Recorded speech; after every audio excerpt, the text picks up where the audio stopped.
जो आसपास घट रहा है उससे शिक्षा लेनी चाहिए। यह भी यक्ष प्रश्नों में से ही एक प्रश्न है। यक्ष ने पूछा महाराज युधिष्ठिर से, किम आश्चर्यम, आश्चर्य क्या है?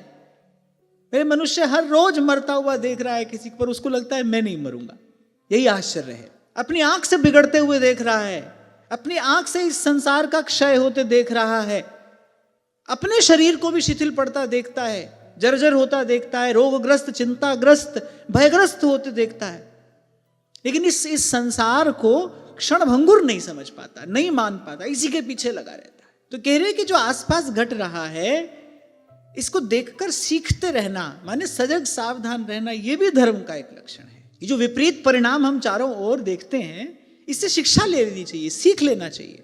उसकी निंदा ना करें, निंदा करेंगे तो वो बला आकर चिपक जाएगी। साधक को तो बहुत सावधान रहना चाहिए। कल देखा, किसी के लिए कुछ कहा, आज वही काम हम कर रहे हैं, ऐसा खूब देखा है मैंने। इसीलिए अभी थोड़ी देर पहले आपसे कह रहा था, कभी कभी ऐसा भाव मन में ना आए कि भाई हमने बड़ा त्याग किया है, नहीं तो रमैया तेरी दुल्हन लूटिल बाजार, किसको भगवान की माया ने मोहित नहीं किया, हमारी तो गिनती काय में है।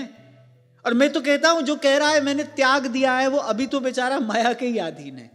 भगवान की माया ही ये सब विडंबना कराती है। तो ऐसे निंदा ना की जाए किसी की, किसी का तिरस्कार अपमान ना किया जाए, अपने आप को किसी से श्रेष्ठ भी ना समझे हम।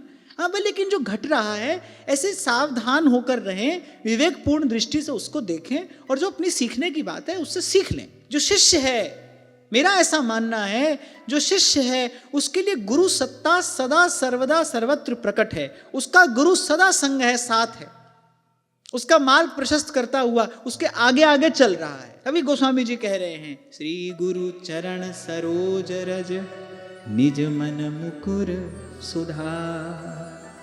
जो शिष्य है उसका गुरु सदा सर्वदा सर्वत्र उसके संग है, साथ है, उसका पथ प्रशस्त करते हुए आगे आगे चल रहा है।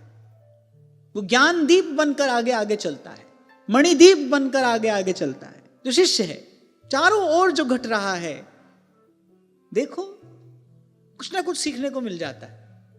किसी भी घटना से आप ध्यान से देखो, कुछ सीखने को मिल सकता है। और साधु का तो ये लक्षण ही है, सार सार को गही रहे और थोथा दे उड़ाए। तो यहां कहा यह भी धर्म का एक लक्षण है। विपर्य ये हेक्षा, किसी के मरने पर रो रहे हैं, ठीक है,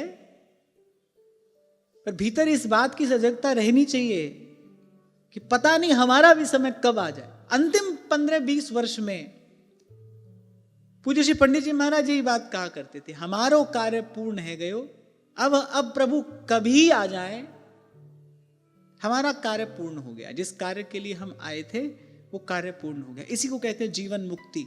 आपसे कहता हूं ना, अपनी जीवन मुक्ति का सुख आप लें, आप देखें, भीतर से इस बात का अनुभव होता है, भाई हमारा कार्य अब पूर्ण है, कभी भी प्रभु आ जाए, हम जाने के लिए बिल्कुल तैयार हैं, कभी भी आ जाएं प्रभु। पर विडंबना क्या है, अत्यंत निकट देखा हमने किसी को मरते हुए, हमको इस बात का बोध नहीं होता, कैसी भगवान की प्रबल माया है। इसलिए महाराज युधिष्ठिर ने कहा यही आश्चर्य है, यही आश्चर्य है। अपार दुख संसार से पाने के बाद भी फिर जीव की चेष्टा उसी वस्तु को पुनः प्राप्त करने की होती है। युवान पुत्र चला गया, माता पिता फिर पुत्र प्राप्ति की चेष्टा करते हैं। कितना बड़ा आश्चर्य है ये।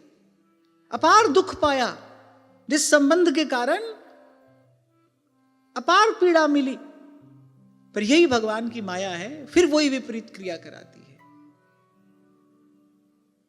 इसीलिए भगवान शंकराचार्य कह रहे हैं, भज गोविंदम भज गोविंदम गोविंदम भज मूढ़ मते। अरे किसी को देखकर सीख जाना चाहिए, जरूरी थोड़ी है कि वही कार्य करके पीड़ा पाकर ही सीखना है। वैसे तो पीड़ा पाकर भी जीव नहीं सीखता, पर बुद्धिमान वही है। बोलचाल की भाषा में हम कहते हैं ना, समझदार को इशारा ही बहुत होता है। ऐसे प्रकृति संकेत करती है, जो विवेकी होता है उस संकेत से समझ जाता है। कि ऐसा विचार करते रहना कि देखो ये संसार क्षण भंगुर है, ये किसी का नहीं हुआ, हमारा कैसे होगा? जो लो जीवे हरि भजरे मन। स्वामी जी अपने मन से ही तो कह रहे, ये जो विचार है, ये जो अपने मन से कहना, ये धर्म का एक लक्षण है। सनातन धर्म के 30 लक्षणों में एक लक्षण नारद जी यही कह रहे हैं, अपने मन को प्रबोध देना। जो लो जीवे हरि भजरे मन, और बात सब बाद।